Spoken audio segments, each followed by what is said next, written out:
Woman who says she was sexually assaulted by then Senator Joe Biden is now pushing for a full investigation. That is Tara Reade. She has maintained that President Biden assaulted her while she was a congressional intern back in 1993.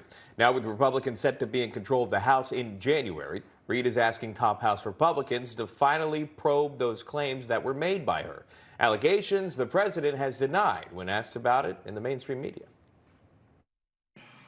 She says in 1993, Mr. Vice President, that you pinned her against the wall and reached under her clothing and penetrated her with your fingers. Would you please go on the record with the American people? Did you sexually assault Tara Reade? No, it is not true. I'm saying unequivocally, it never happened. And it didn't. It never happened. Newsmax national correspondent Logan Ratick is joining us live in Washington, where he spoke exclusively with Tara Reade. Logan, good morning. Well, during the 2020 election cycle, Tara Reade went public with her allegation of sexual assault by her then boss, Senator Joe Biden. That was in 1993. And later that same year, her mother shared part of her story with the late Larry King on CNN.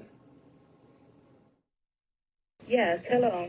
I'm wondering what a staffer would do besides go to the press in Washington.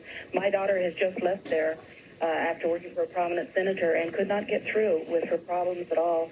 And the only thing she could have done was go to the press, and she chose not to do it out of respect for him.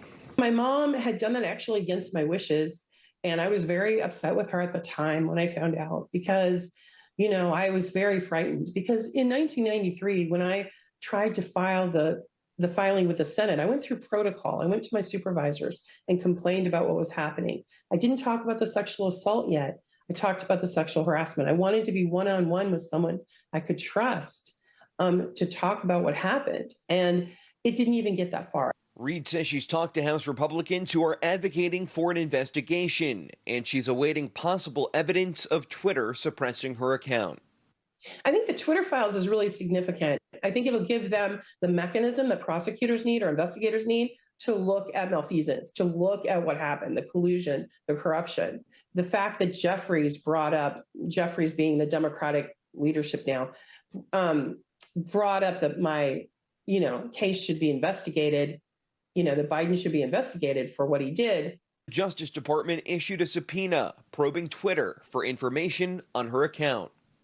In 2020, around the same time that it's been revealed that the FBI was involved with covering up the Hunter, laptop, I was called by a Twitter attorney named Hayden, who got a hold of me and said, look, we had to make several motions in court to notify you that your social media is being pulled under sealed warrants.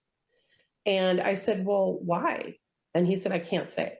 I said, what is the purpose of this case? I can't say, he said.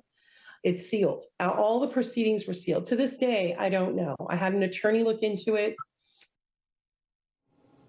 And a grand jury was scheduled for July 9th of 2020, but a high-powered D.C. attorney didn't tell Reade about her subpoena until December 8th of that year. So not only does Reade want Republicans to investigate her claim of sexual assault and sexual harassment by Joe Biden, but she believes new Twitter files could show that the Biden campaign or the DNC requested to suppress her account. As for the DOJ, they have yet to respond to our request for comment. Back to you. Logan Ratick reporting there from Washington with the latest on that, and again, an exclusive. Logan, thank you. No crooked establishment. None of that twisting the truth. No talking down to me. Don't tell me how to think. Don't tell me how to think. Don't tell me how to think. I trust Newsmax. Newsmax. They don't tell me how to think. They let me decide. Newsmax. Real news for real people.